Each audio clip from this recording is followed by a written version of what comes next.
sonar systems on their boat. They're also scanning the lake. We're putting as many assets as we can out there, as many personnel. The conditions are difficult. Again, the visibility in the water is 1 to 2 feet.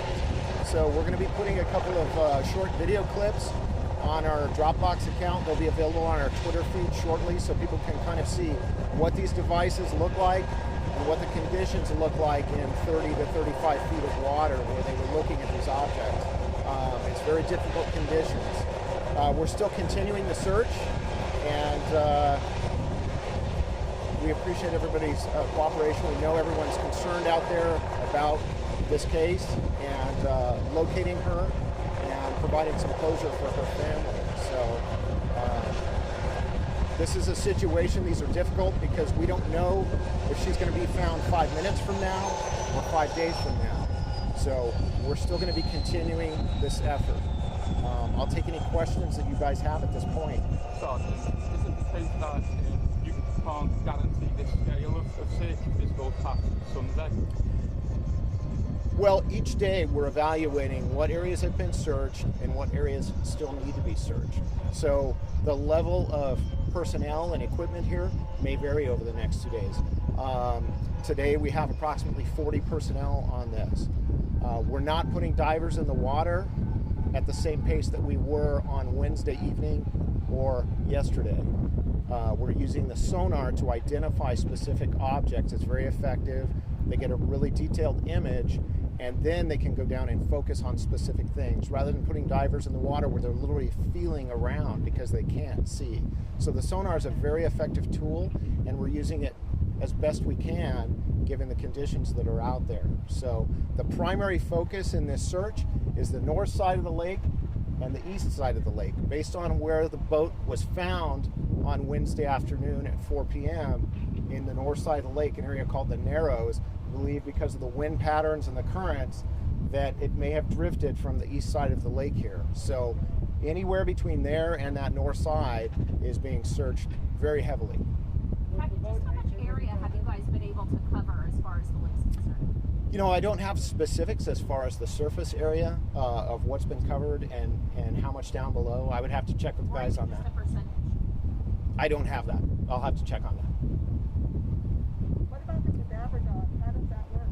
So the way it's explained to me is that the dog sniffs just above the water as the boat slowly travels through the lake, and that the dog can detect bubbles from gases given off by a body down below, and the dog will alert on those smells. They've been using the dog yesterday and today, and I'm not aware of the dog hitting on anything yet. Kevin, I don't know if has there been anything with that? Yeah, the idea is that the dog does alert. If the dogs do alert, they would record the GPS coordinates of that location, and then they would put forth a dive team with either an ROV or a diver to go in and check that. But there were no canine hits or alerts that we're aware of. Any other questions? The ROV comes from a different agency, or is that from the Sheriff's Department? Yes, so the ROV is being utilized by the Tulare County Sheriff's Office. They have a crew out there on a boat, so they're using this the sonar systems to scan the bottom of the lake, and then if they identify any objects, they'll put the ROV down to get eyes on, so to speak, of that object. And unfortunately, the targets that they've marked so far and gone down and investigated have not been what we're looking for. So the search continues. Are you in contact with the family? Has there been a statement or they were given or anything? I don't have a statement from the family. Our investigators have been in contact with the family since the beginning of this. We have a liaison with the family, working with them, and of course, they're going through an extremely difficult time, and we're trying to do everything we can to provide as much resources as we can and provide some closure for them.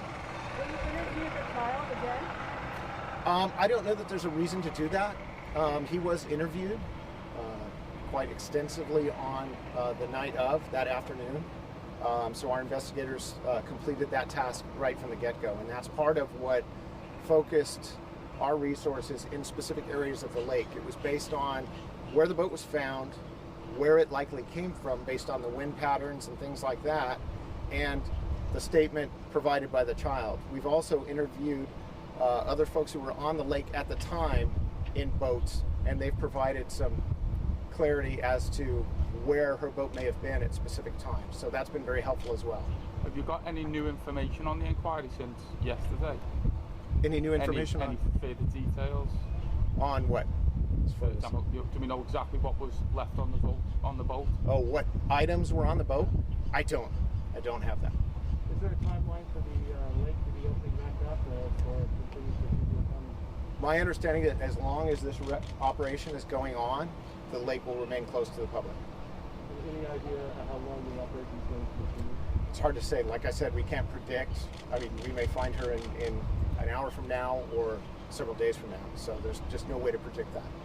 Okay? I know you've mentioned it, but can you talk again about the conditions underneath the lake and why it's so hard to possibly find? Yeah, so with this being a reservoir, there's trees down below. This is a canyon that essentially they put a dam on and then flooded many years ago. So it's not like a naturally occurring lake like in a bowl that just has sediment and rocks on the bottom. You have a creek that runs into it that connects to Lake Pyramid north of here. And then you have a creek that runs out of it and goes to the Santa Clara River. So there is a flow to this lake. Every lake has a certain current. And then in the afternoons, you see how the wind builds up, comes up the canyon, so it pushes the surface water toward the back of the canyon, even though the flow of the creek is coming into the lake.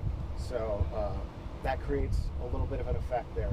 But I'm told by some of the divers that even with that current, wherever she went down, they're confident that that's where she'll be found. It's just finding that spot. That's the difficult part. I mean, you can see the lake's more than 2 miles long. At its deepest point, it's about 130 feet deep. There's a lot of area to cover. I've heard that somebody said something about draining the lake coming up in the fall. Is it still? So my understanding, and this was already something that was planned, I believe it's next month. They're going to bring the lake level down significantly. I'm told to by 65 feet because they have to do some seismic retrofitting on the dam itself. So that was something that was already planned well in advance, not related to this incident. So Will that be opening the dam, and then where will that water go? you know what? You'll have to talk to United Water about that. This is their lake and their water, and I'm sure they have a precise plan on how that's going to happen. Any other questions? Can you spell your name, sir? Sure. My first name is Eric. It's spelled E-R-I-C. Last name is Buschow. It's spelled B-U-S-C-H-O-W. Your title? Captain. Ventura County Sheriff's Office. Okay. Thank you. Appreciate it. Thank you, sir. Thank you.